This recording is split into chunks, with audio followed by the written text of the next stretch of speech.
নমস্কার, রন্ধন স্পেশালে আপনাদের সবাইকে স্বাগত জানাই।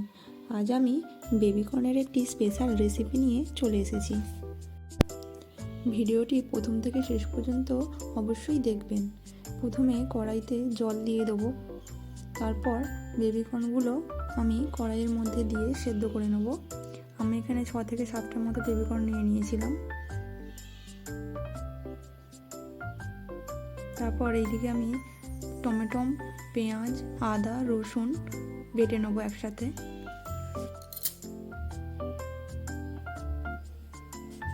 দেখুন আমার সব কিছু কিন্তু ভালোভাবে বাটা হয়ে গিয়েছে। তারপর আমি এর মধ্যে জিরের গুঁড়ো, ধনের গুঁড়ো ও 1 চা চামচ হলুদ গুঁড়ো, 1 চা চামচ লঙ্কার গুঁড়ো দিয়ে ভালোভাবে একটা পেস্ট বানিয়ে নেব। এইদিকে দেখুন বেবিকর্নগুলো কিন্তু আমার সেদ্ধ হয়ে গিয়েছে। ভালোভাবে জল ঝারিয়ে নিয়ে এইভাবে আমি কেটে নিয়েছি।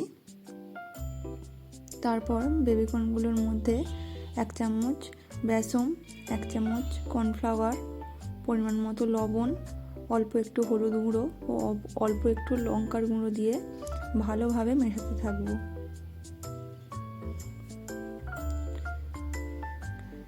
তো বেসনটা খুব ভালোভাবে লাগছে না, তাই জন্য আমি অল্প একটু সামান্য একটু জল দিয়ে দিলাম, যাতে ভালোভাবে ম্যারিনেশনটা হয়ে যায়। তো ম্যারিনেশন করে আমি মিনিট 10 মতো রেখে দেবো। তারপর এইদিকে কড়াইয়ে সরিষার তেল দিয়ে দেবো। আপনারা চাইলে এই রান্নাটি সাদা তেলেও করতে পারেন।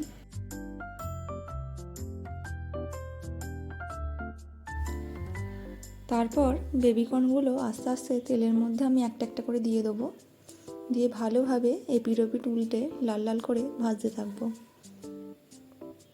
বেবিকর্নের এই রেসিপিটি খেতে কিন্তু খুবই সুন্দর, আপনারাও বাড়িতে অবশ্যই বানিয়ে দেখবেন। আর কারা কারা খেয়েছেন এই বেবিকর্নের রেসিপি অবশ্যই কমেন্টে জানাবেন।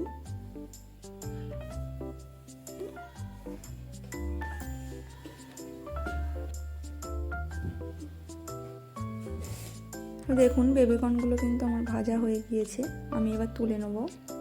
তারপর কড়াইতে আবারও সরিষার তেল দিয়ে দেবো। তেলের মধ্যে গোটা জিরে ও একটা তেজপাতা ফোড়ন দিয়ে দেবো। ফোড়ন খুব ভালোভাবে ভাজা হয়ে গেলে ওর মধ্যে যে পেস্টটা আমি করে রেখেছিলাম সেটা আমি দিয়ে দেবো, দিয়ে ভালোভাবে ভাজতে থাকবো।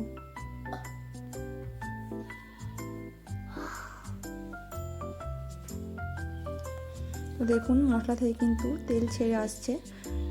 এই সময় আমি এর মধ্যে পরিমাণ মতো লবণ দিয়ে দেবো ও অল্প একটু চিনি দিয়ে দেবো, দিয়ে আবারও কিছুক্ষণ কষাতে থাকবো।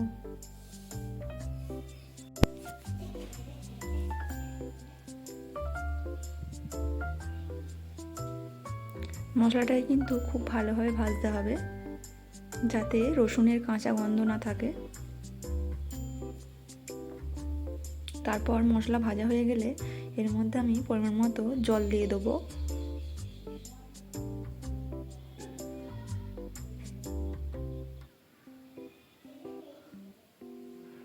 ঝোলটা খুব ভালোভাবে ফুটে গিয়েছে।